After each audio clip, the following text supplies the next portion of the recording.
Assalamualaikum warahmatullahi wabarakatuh. Selamat pagi, salam sejahtera bagi kita semua. Perkenalkan, kami dari kelompok 1 ingin menjelaskan materi tentang kebijakan luar negeri Amerika Serikat di bidang keamanan. Oke, di sini ada pengertian kebijakan luar negeri. Menurut Holsti, kebijakan luar negeri merupakan strategi atau rencana tindakan yang dibuat oleh para pembuat keputusan negara dalam menghadapi negara lain atau unit politik internasional lainnya dan dikendalikan untuk mencapai tujuan nasional spesifik yang dituangkan dalam terminologi kepentingan nasional. Tiap negara mengeluarkan kebijakan luar negerinya untuk memenuhi dan juga mencapai kepentingan pribadi maupun kolektifnya. Jadi, kebijakan luar negeri ini dijalankan oleh pemerintah di suatu negara yang memang bertujuan untuk mencapai kepentingan nasional negaranya dan masyarakat yang diperintahnya, meskipun terkadang kepentingan nasional suatu bangsa ini ditentukan oleh siapa yang berkuasa pada waktu itu atau siapa yang berkuasa pada masa tersebut gitu. Dan untuk memenuhi kepentingan nasionalnya, negara-negara ataupun aktor-aktor dari negara tersebut pasti mau tidak mau harus melakukan yang namanya berbagai macam kerjasama dengan negara lain. Di antaranya seperti kerjasama bilateral, kemudian kerjasama regional, dan juga kerjasama multilateral.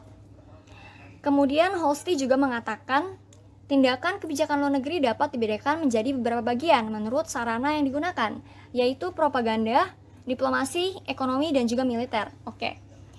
Di sini diplomasi itu merupakan suatu proses negosiasi di mana masing-masing pemerintah di suatu negara tersebut itu melakukan tawar-menawar dalam suatu isu tertentu demi mencapai kepentingan nasional negaranya masing-masing yang telah disepakati sebelumnya. Kemudian ada yang namanya propaganda. Propaganda adalah usaha yang terkelola untuk menyebarluaskan sesuatu untuk mendapatkan kepercayaan atau opini publik asing atau negara lain. Nah, tapi propaganda juga terkadang selalu diidentikan dengan sesuatu yang negatif, yang bertujuan untuk membelenggu rakyat atau yang bertujuan sebagai alat untuk mengikat rakyat dengan segala cara demi mencapai tujuan yang diinginkan. Nah, salah satu taktik propaganda itu bisa berupa bisikan atau gosip, desas-desus. Nah, dalam contoh kasus propaganda kita bisa ambil dari contoh kasus film Argo. Film Argo yang dibuat oleh Amerika Serikat. Nah, ini bisa menjadi salah satu bentuk contoh propaganda yang dilakukan AS terhadap Iran melalui media massa film. Di mana dalam film tersebut AS ini menggambarkan Iran sebagai negara yang sangat kejam dan juga brutal karena kasus penyanderaan yang dilakukan terhadap staf kedubes Amerika Serikat beberapa waktu lalu. Kemudian di sini ada ekonomi, di mana ekonomi ini adalah upaya-upaya yang dilakukan oleh pemerintah untuk memanipulasi transaksi ekonomi internasional demi mencapai tujuan nasionalnya gitu. Dan bentuk manipulasi ini tuh ada dua ya, dapat berupa imbalan dan juga paksaan.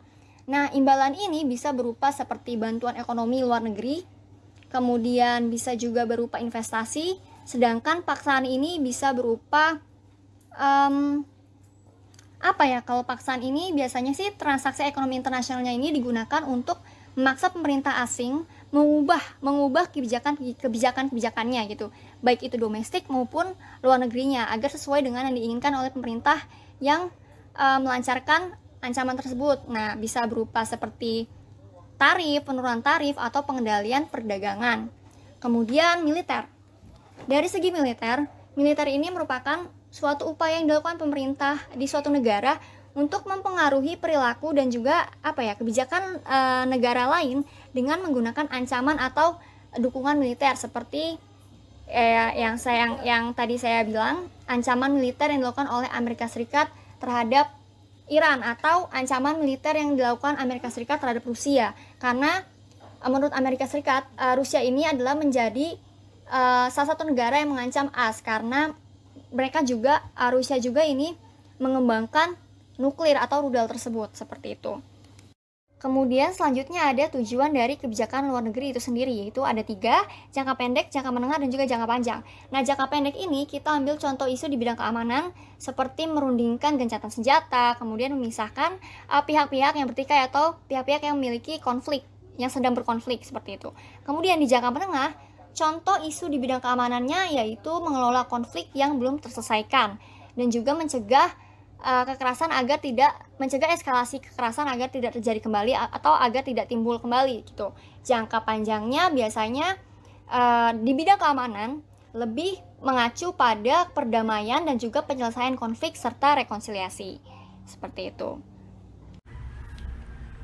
Ya, saya akan menjelaskan tentang fungsi keamanan nasional.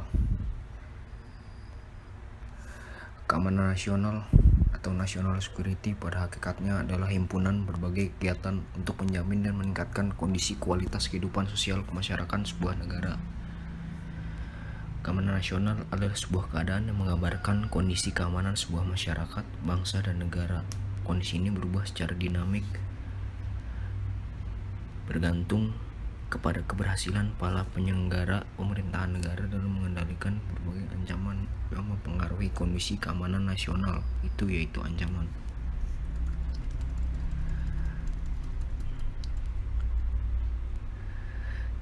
Definisi keamanan nasional pada hakikatnya adalah himpunan berbagai kegiatan untuk menjamin dan meningkatkan kondisi kualitas kehidupan sosial kemasyarakatan sebuah bangsa atau negara. Dan dalam keamanan nasional sendiri dibagi dalam berbagai fungsi. Fungsi ini dijabarkan ke dalam fungsi yang lebih spesifik lagi, yaitu 1. Fungsi keselamatan masyarakat. Ini menjamin masyarakat agar selalu selamat dari segala ancaman yang mengancam terhadap rakyatnya. Yang kedua adalah fungsi perlindungan masyarakat, seperti perlindungan hukum, perlindungan hak asasi manusia, serta perlindungan dari berbagai ancaman yang ada. Yang ketiga, fungsi ketertiban umum, penegakan hukum dan ketertiban masyarakat atau law enforcement and good order. Yang keempat, fungsi pertahanan nasional, yaitu national defense. National defense ini termasuk diantaranya adalah militer serta pihak-pihak berwajib yang menjalankan fungsi keamanan di dalam negara. Keamanan nasional adalah sebuah keadaan yang menggambarkan kondisi keamanan sebuah masyarakat. Sejak peristiwa 11 September 2001, Amerika Serikat memfokuskan diri dengan melakukan langkah-langkah pencegahan terhadap berbagai bentuk ancaman potensial, terutama terorisme, sehingga ancaman terorisme tersebut tidak terjadi lagi. Upaya-upaya tersebut dilakukan sebagai bentuk tindakan precaution, menyerang dan sebelum diserang. Demikian dari saya. Warahmatullahi wabarakatuh. Semuanya, saya akan melanjutkan penjelasan tentang kebijakan luar negeri Amerika Serikat di bidang keamanannya. Seperti yang sudah dijelaskan oleh Dami dan juga Dava mengenai apa itu kebijakan luar negeri dan keamanan nasional, saya akan memfokuskan tentang politik internasional, politik luar negeri keamanan Amerika Serikat. Yaitu ada 4 prinsip PLN keamanan Amerika Serikat. Yang pertama adalah power, yang kedua peace, yang ketiga prosperity, yang keempat principles. Jadi suatu power adalah satu keharusan yang harus dimiliki Amerika Serikat dalam merumuskan dan mempertimbangkan setiap kebijakan yang dikeluarkan. Tanpa adanya power ini, tanpa adanya kekuatan sendiri, Amerika pasti akan bingung bagaimana cara menggunakan atau mewujudkan kebijakan dalam keamanannya tersebut. Terus yang kedua adalah peace. Yang dimaksud di sini adalah Amerika akan mengumpulkan semua kekuatannya agar perdamaian itu tercipta, maupun di negaranya sendiri ataupun di dunia. Karena kan Amerika Serikat ini menjuluki dirinya sebagai polusi dunia. Terus yang ketiga adalah prosperity, yaitu setiap negara kan pasti memiliki tujuan keamanannya sendiri kan ya. Entah itu keamanan dalam ekonominya ataupun keamanan dalam diplomasinya. Dan di sini Amerika itu adalah keamanannya adalah kemakmuran dan keselamatan bagi rakyatnya tersendiri. Yang ketiga adalah principles. Kalau misalnya ketiga prinsip ini sudah terjalankan, yaitu dia akan menyebarkan prinsip-prinsip kepada dunia, yaitu ideologinya ataupun tatanan politiknya, gaya hidupnya ataupun aktivitas Amerika sendiri. Nah, setelah itu saya akan menjelaskan tentang ancaman Amerika Serikat dan bagaimana kebijakan yang dilakukan dalam menangani ancaman tersebut. Yaitu yang pertama adalah muncullah kekuatan Cina yang kian bertumbuh, yaitu trade war. Seperti yang kita tahu, ekonomi antara dua negara tersebut itu saling sangat-sangat besar, dan di sini adalah satu ancaman keamanan bagi Amerika Serikat sendiri itu. Karena karena tuh Cina sangat-sangat maju ya, memiliki kemajuan yang pesat dalam ekonominya. Hubungan antara Cina dan Amerika baik dalam militer, jadi banyak kerjasamanya, diplomasinya, dan juga ekonomi. Nah, tapi ekonomi itu menjadi argumentasi. Hampir rata-rata tingkat ekonominya Amerika Serikat dan Cina itu hampir sama. Hal tersebut yang menjadikan kekhawatiran terhadap presiden-presiden, terutama presiden yang meluncurkan trade war ini adalah Trump. Dan kebijakan yang dilakukan oleh Trump pada masa itu adalah meningkatkan pajak dan bea cukai barang yang berasal dari Cina. Yang kedua adalah melanggar penggunaan barang Cina, bukannya melanggar sih, tapi hanya menghimbau kepada masyarakat Amerika untuk tidak menggunakan produk Cina. Terus yang ketiga adalah melanggar produk elektronik canggih Huawei. Jadi Huawei ini termasuk produk yang teknologinya cukup baik, dan itu sangat mengkhawatirkan Amerika Serikat. Makanya dia tidak mau memasarkan produk Huawei ke dalam Amerika karena takut mengalahkan Apple, karena kan Apple sudah mendunia. Dan yang baru-baru ini adalah melarang TikTok masuk ke dalam software di Amerika Serikat. Jadi Presiden Trump itu melarang para masyarakatnya menggunakan aplikasi TikTok gitu, karena kan TikTok sekarang lagi zaman banget di dunia ini. Nah, yang kedua adalah ekspansi militer penantang agresif seperti Korea Utara. Seperti yang kita tahu, perkembangan nuklir Korea Utara yang sangat ditentang AS justru membuat negara Amerika Serikat itu semakin mendapatkan ancaman militer dari negara tersebut. Nah, seperti yang kita tahu dari zaman dulu tuh hubungan militer antara Amerika Serikat dan juga Korea itu tidak baik ya, tidak membaik, karena kan pas waktu itu pernah ada Korea Utara itu pernah diembargo ekonomi dengan larangan mengirim barang tertentu ke Korea Utara gitu. Nah, hal itu dibalas dengan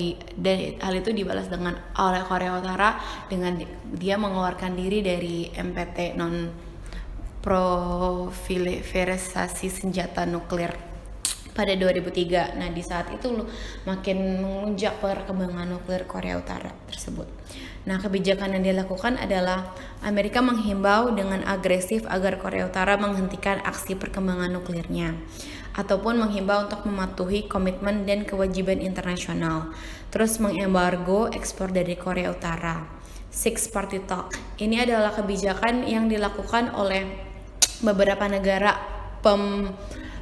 negara pemilik nuklir agar untuk menghimbau Korea Utara menghentikan perkembangan nuklir tersebut, seperti Korea Selatan, Rusia, Cina, dan banyak lainnya. Terus yang keempat adalah mengumpulkan sekutu besar untuk menghentikan aksi Korea tersebut, seperti itu. Jadi mereka tuh mengumpulkan para negara-negara besar, yang salah satunya adalah Cina, yang masih bergantung pada Cina itu negara yang digantung oleh Korea Utara, Korea Utara bergantung pada Cina, itu sangat didekati oleh Amerika dalam bidang militernya ya, hanya untuk menghimbau Korea Utara dalam menghentikan senjata nuklir. Terus yang ketiga adalah invasi, ancaman dari kelompok hijauis seperti ISIS dan juga terorisme. Nah, politik luar negeri Amerika sendiri ini diganti karena adanya ancaman terorisme tersebut dari kelompok-kelompok hijadis dari Timur Tengah. Jadi dari pemerintah sebelumnya itu masih mempercayai bahwa kelompok kelompok militer dari Timur Tengah seperti ISIS dan juga lain-lainnya itu adalah satu ancaman yang sangat besar, karena kejadian serangan 9/11 ini yang menghancurkan 2 tower WTO itu sangat tidak diduga. Jadi sampai sekarang pemerintahan keamanan Amerika Serikat sendiri itu masih menjaga-jaga bahwa agar tidak terulang lagi kejadian yang tragedi yang parah itu. Terus kebijakan yang dilakukan adalah pada presiden-presiden sebelum Obama ini dia tidak melakukan soft diplomasi, yaitu dia hanya hanya ingin menyerang para komplotan tersebut. Namun di Barack Obama sendiri meluncurkan soft diplomasi kepada negara-negara yang memiliki kependudukan Islam yang terbesar seperti kayak Iran atau Irak. Mereka membantu dan juga bekerja sama dengan Rusia dan negara lain dengan melakukan ekspansi lapangan dan ikut serta organisasi negara bersama International Syria Support Group, yaitu membatasi pertempuran antara pemerintah Suriah, memberikan akses bantuan kemanusiaan untuk masyarakat sipil, dan ketiga mempercepat penyelesaian konflik di Suriah. Itu adalah tempat ISIS itu berada. Nah, pada masa Trump ini organisasi internasional ataupun pengamat internasional merasa Trump itu melakukan keputusan yang bodoh karena ia menarik kembali pasukan militer yang ada di Suriah untuk kembali ke AS dan menetapkan bahwa wilayah tersebut tidak dalam perlindungan Amerika. Hal tersebut itu malah membuat kelompok ISIS itu semakin bebas gitu dalam melakukan ataupun membuat kebijakan yang lainnya.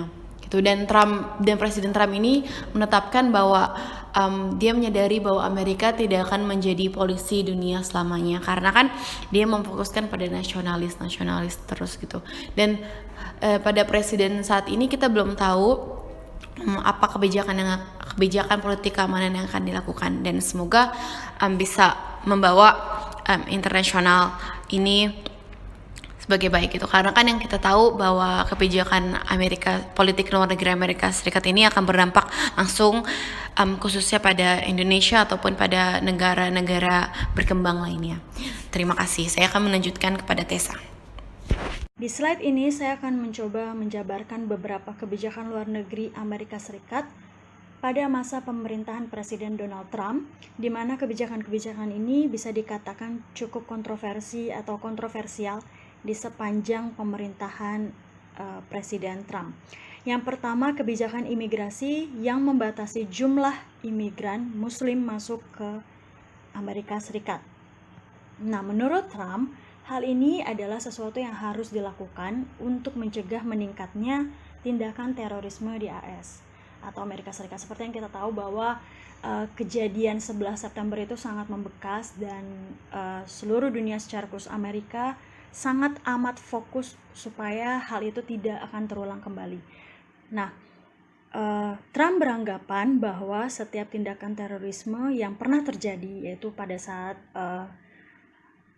September tanggal 11, itu terjadi merupakan kesalahan para imigran yang berasal dari pendatang yang berasal dari negara-negara berkonflik. Karenanya, Trump membatasi laju imigran dari beberapa negara yang mayoritas beragama Islam, yaitu Iran, Irak, Suriah, Sudan, Yaman, Somalia, dan Libya.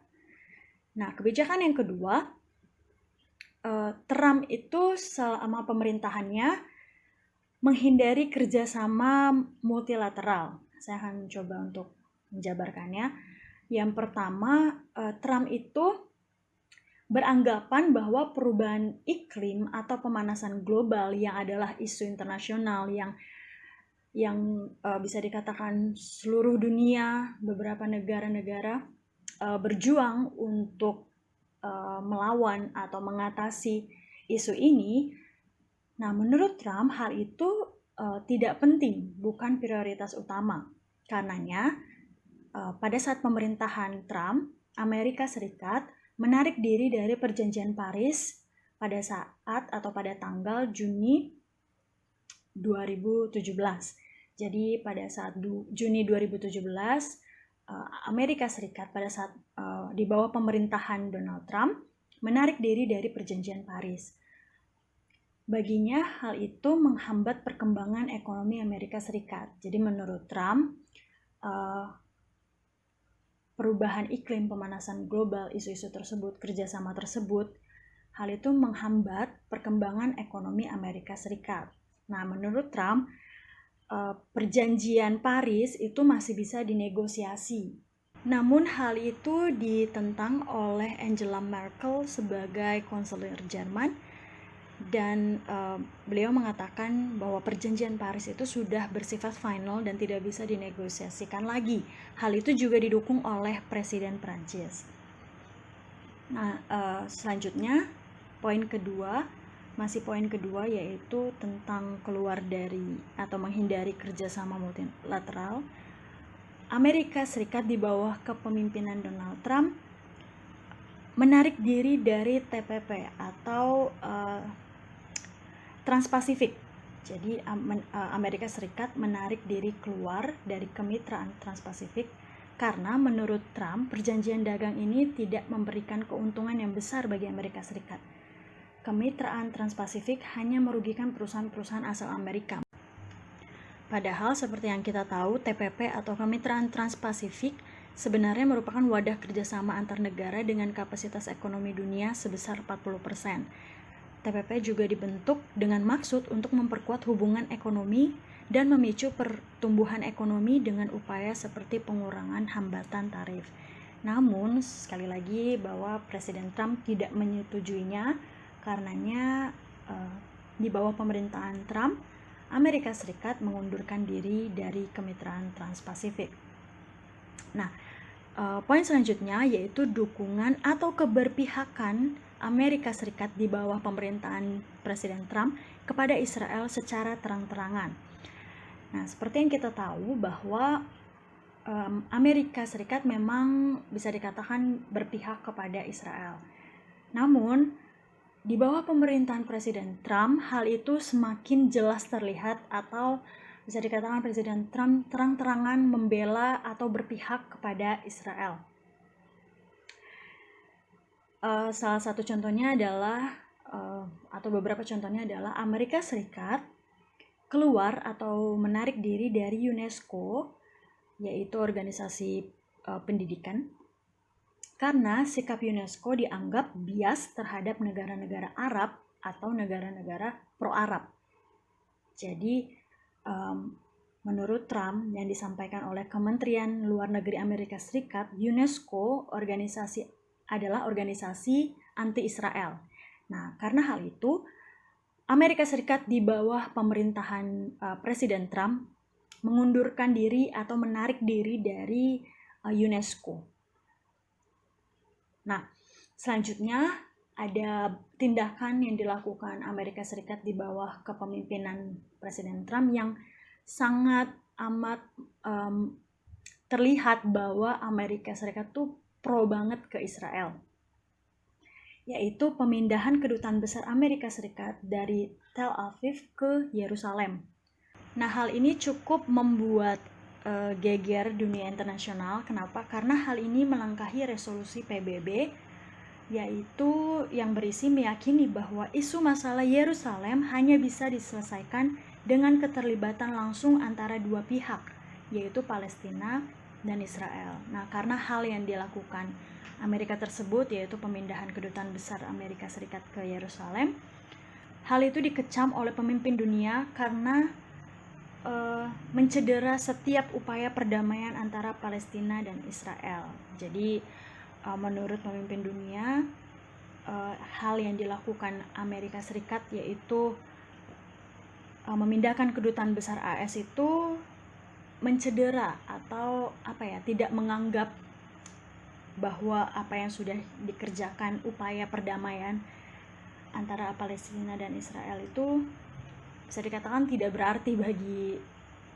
Amerika Serikat, karena Amerika Serikat bertindak sendiri gitu. Jadi menurut pemimpin dunia, hal itu tuh seperti tidak menghargai usaha-usaha atau upaya-upaya perdamaian yang telah dilakukan untuk mendamaikan Palestina dan Israel.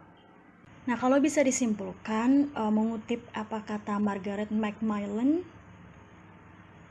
yaitu profesor sejarah dari Universitas Toronto dan Oxford, yang juga merupakan sejarawan tamu di Foreign Relations, mengatakan bahwa Amerika Serikat telah benar-benar merusak jaringan aliansi dan lembaga internasional yang berguna untuknya. Menurut menurut Margaret, hal itu telah membuat posisi Amerika Serikat di dunia menjadi jauh lebih lemah. Jadi cukup banyak kontroversi yang terjadi pada saat pemerintahan Presiden Trump, yang kalau bisa disimpulkan menurut pemimpin dunia atau menurut dunia internasional, apa yang dilakukan atau kebijakan-kebijakan Amerika Serikat yang diambil itu bisa dikatakan tidak berdampak baik, atau secara tidak langsung dikatakan salah gitu apa yang dilakukan oleh Presiden Trump, dari menarik kerjasama multilateral, yang dimana kita tahu kerjasama itu yang membuat kita sesama negara atau Amerika dan negara-negara lain itu saling berkaitan dan aman gitu, tidak ada pertentangan. Nah, mengenai pemilu Presiden Amerika Serikat yang baru-baru ini, saya juga akan sedikit mengutip atau menjabarkan kira-kira apa yang akan dilakukan Joe Biden, atau perubahan kebijakan luar negeri apa yang akan dilakukan oleh Joe Biden. Yang pastinya Joe Biden akan memperbaiki hubungan yang tegang dengan para sekutu, terutama NATO, serta bergabung kembali kepada aliansi global seperti WHO, yang kita tahu bahwa pada saat pandemi ini Amerika Serikat itu menarik diri atau keluar dari WHO. Kemudian juga Joe Biden memastikan bahwa Amerika Serikat akan bergabung kembali untuk masuk kepada Perjanjian Paris, dan hal itu bisa dikatakan jadi prioritas oleh Biden untuk menangani atau meminimalisir perubahan iklim dengan cara Biden mempromosikan rencana ambisius senilai 2 triliun US dollar untuk mencapai tujuan Perjanjian Paris dalam mengurangi emisi.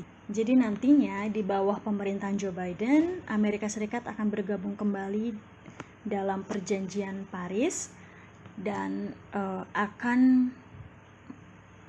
berusaha untuk mengurangi emisi gas kaca dan lain sebagainya, untuk mengurangi perubahan iklim atau pemanasan global, seperti itu. Nah, ada beberapa juga hal-hal yang akan diubah oleh Biden, dan ada juga beberapa hal-hal yang tidak akan diubah oleh Biden, seperti posisi Rusia. Seperti kita tahu, Rusia dan Amerika Serikat itu tidak memiliki hubungan yang baik, bisa dikatakan musuh, dan itu akan tetap sama pada saat pemerintahan Biden, bahwa bagi Amerika Serikat, Rusia itu tetap lawan. Jadi karena Joe Biden sendiri mengatakan secara terang-terangan kepada CNN bahwa dia yakin Rusia adalah lawannya. Itu dia garis besar kebijakan luar negeri yang mungkin akan diubah pada saat pemerintahan Joe Biden, dan pastinya masih ada beberapa lagi, masih ada banyak lagi, dan selanjutnya kita akan melihat bagaimana kebijakan luar negeri yang lain pada masa pemerintahan Biden yang dikatakan menang pada saat pemilu Amerika Serikat kemarin. Terima kasih.